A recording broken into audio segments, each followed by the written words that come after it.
तेलंगाना हुकूमत की नुमाइंदा टीम ने मदीना बस हादसे में बच जाने वाले शोएब से मुलाकात की। मुलाकात के दौरान वफ्द ने शोएब की सेहत, जज्बाती कैफियत और हादसे के हालात के बारे में जानकारी हासिल की। इन्होंने जाँ बहक होने वालों के अहले खाना से गहरे अफसोस का इजहार किया और यकीन दहानी कराई कि तेलंगाना हुकूमत शोएब और मुतासरा खानदानों को हर मुमकिन ताउन फराहम करेगी। वजीर मोहम्मद अजहरुद्दीन ने मुतल्लिका हुक्काम को हिदायत दी कि सऊदी अरब में भारतीय सिफारत खाने के साथ ताउन किया जाए ताकि शोएब को बर वक्त मदद फराहम की जा सके।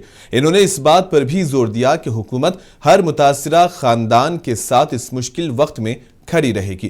तेलंगाना हुकूमत दिली अफसोस का इजहार करती है और शोएब की जल्द सेहतयाबी के लिए भी दुआ गो है। इस वफ्द की क़ियादत वजीर बराए अक़लियती फलाह व बहबूद मोहम्मद अजहरुद्दीन ने की, जबकि रुकन असम्बली नामपल्ली मोहम्मद माजिद हुसैन और सेक्रेटरी बराए अक़लियती फलाह व बहबूद बी शफीउल्लाह भी इस मौके पर मौजूद हैं।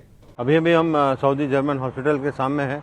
अभी हम लोग अंदर शोएब को जो ICU में देख के आए, वो काफ़ी हालत बहुत बेहतर है और काफ़ी इम्प्रूवमेंट हो रहा है। हम लोग तीनों जनों ने, माजिद भाई, शफीउल्लाह साहब, हम लोग पूरे जने मिलकर उसको दिलासा दिए और हम लोग डॉक्टर से भी बात करें। डॉक्टर भी यही कह रहा था कि हम लोग थोड़े दिन में ICU से उसको डिस्चार्ज करेंगे और नॉर्मल वार्ड में डालेंगे, बट लेकिन थोड़ा सा रिकवरी के लिए टाइम लगेगा।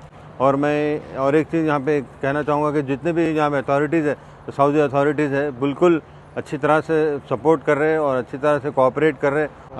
अल्लाह से दुआ करता हूँ कि इंशाल्लाह जल्द से जल्द उसकी सेहत वापस आ जाए और वो फिर से आके हैदराबाद में आए और हमारे साथ मिले और फिर हमारी तरफ से हम पूरी उसकी जो भी प्रॉब्लम है हम जब सॉल्व करेंगे।